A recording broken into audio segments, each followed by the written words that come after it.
and welcome to Yoga for Better Posture. This is a wonderful series of movements you can do at any level. I think every yoga practitioner from advanced to beginner should come back to these principles all the time. This is something you can do if you've never done yoga before, or even if you're not really into yoga but you want some of the benefits. So what we're going to go through is what's called neutral spine, or what often would be called good posture. But I want to start out with a disclaimer. There is no perfect posture. There's only functional and dysfunctional. So if you're someone who experiences back pain, it's quite possible that it has something to do with your movement patterns and perhaps just how you stand, sit, and sleep every single day. So neutral spine is something that we see all throughout the yoga asanas, and something fundamental to our experience of being human.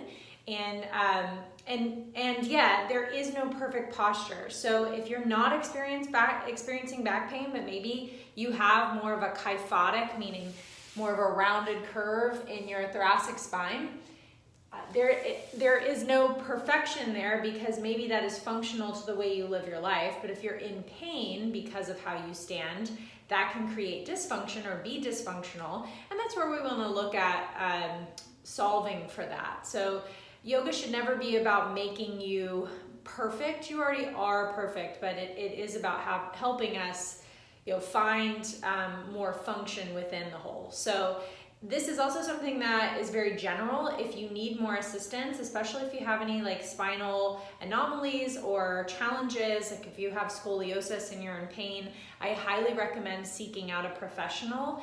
There's some amazing folks at one of our joint businesses called MyoFit. They are in our other CrossFit building.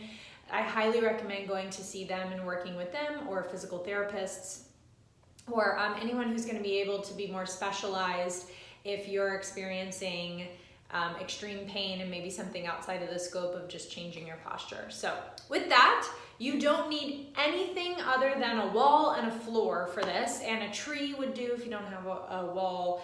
So this is a very minimal practice with maximum benefit. So we're going to start in Tadasana, or mountain pose, up against a wall. All right, so when you come up against the wall, depending on how big your butt is, so I have no butt, all right? So when I come up against the wall, I can just pancake myself. If you've got hair, you want to make sure you've got a severe top knot going, so you can actually access your head against the wall. So we're going to stand against the wall with our feet hip width distance. So hip width means heel to inner arch and then spinning back out. That's your hip width. This is not hip width. This is not hip width, unless that's the bone structure of your feet.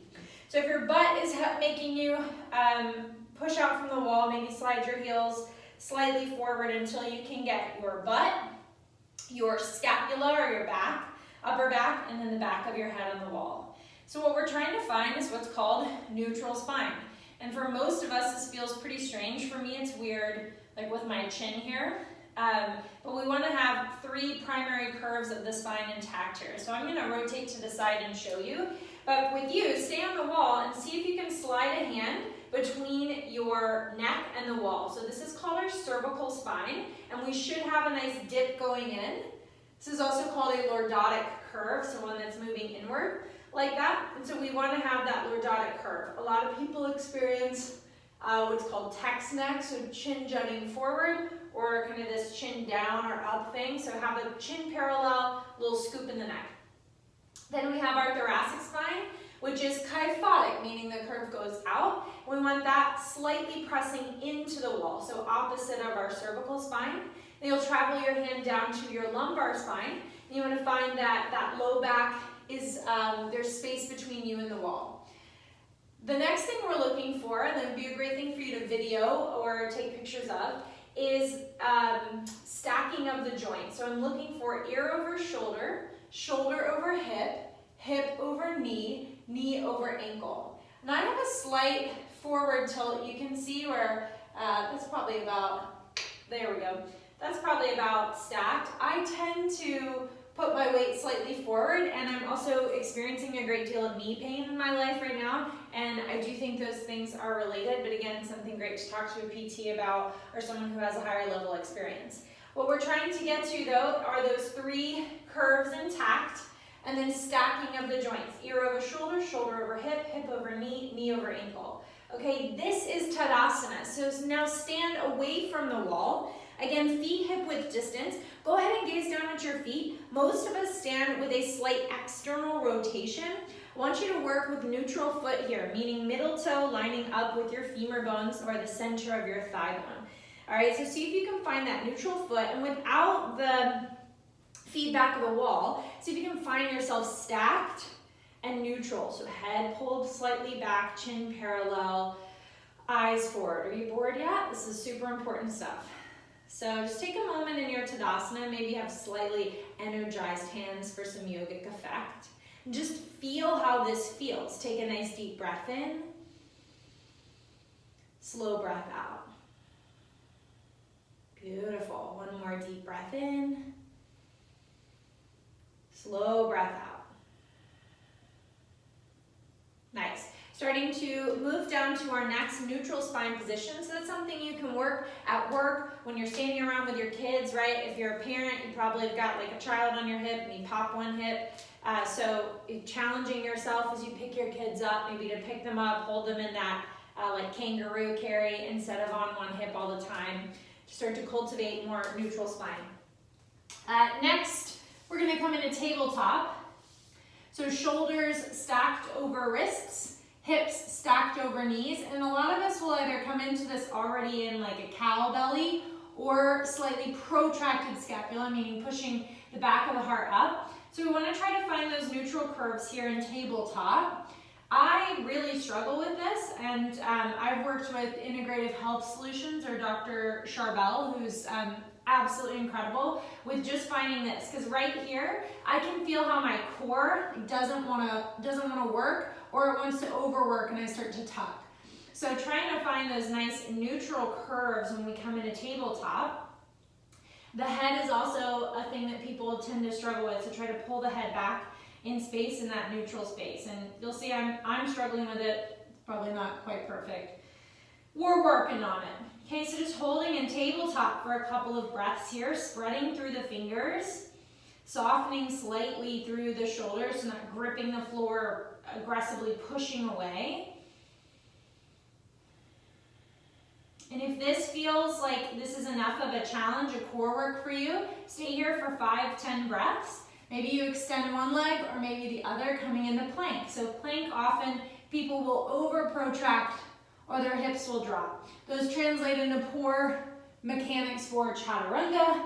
Another one, chaturanga. Yes, we gotta set up plank in that neutral spine, not tucking the tail, sending it back, to prepare us for chaturanga or just to have a functional plank. So finding, again, joint stacking. Ears over shoulders, shoulders over hips, hips over knees, knees over ankles. Pulling your belly in, gazing at one spot. Whew! This is fun, breathing. For 3. For 2, maybe you're in tabletop. For 1, nice job. Exhale, lowering to your shins, or sitting on your bottom if that's not the thing for you. Just give your wrists a break. Next pose for neutral spine is sitting down. So I've got, as I mentioned earlier, some knee stuff going on, so I can't sit crisscross. For me, I gotta sit on my shins, Vajrasana. And again, we're looking for ears over shoulders, shoulders over hips. Now obviously, I can't get hips over knees. I'm trying to find that stacked position. I've got a nice gentle sway in the lumbar, so most people will come into what's called a posterior tilt when they sit. Trying to find that gentle anterior tilt here. Not letting my shoulders shrug forward or back. Natural thoracic curve, and then same thing, natural lordotic or curving in of the cervical spine. Take a nice deep breath in. Slow breath out. Really sense your spine and space here. Deep breath in. Slow breath out. One more deep breath in. Slow breath out. Beautiful. Last pose we're going to do together today is Shavasana. Super simple, but how many hours do most most of us sleep a night anywhere from 5 to 10 if you're lucky, I guess. Shavasana is also known as our sleeping pose.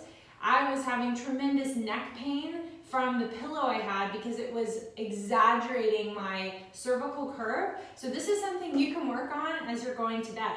So we're going to come onto our backs, hopefully you can see me. For some of us, when we lie down, it's uncomfortable for us to just lie flat. So another alternative is to roll to one side. But even if you roll to one side, having a pillow or support to maintain that neutral cervical spine, ear over shoulder, shoulder over hip mechanics. Otherwise, coming down to that lying flat position, legs extended, arms extended. And you can do the same self-check here. Is my cervical spine, is there space from the floor? Is my chin parallel to my collarbone? Is my thoracic spine, my mid-back connecting to the ground? And is my lumbar spine having the appropriate amount of space from the ground? Depending on how big your butt is, which, I mean, who doesn't love big butts? You may have more of an aggressive lordotic curve than others, and that's totally okay. That's great. That's your anatomy. So let's rest here in this neutral spine pose and just sense the contact points on the floor.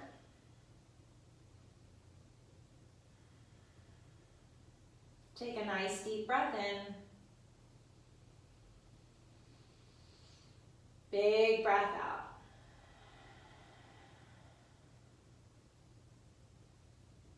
Nice deep breath in. Big breath out. One more deep breath in. Big breath out.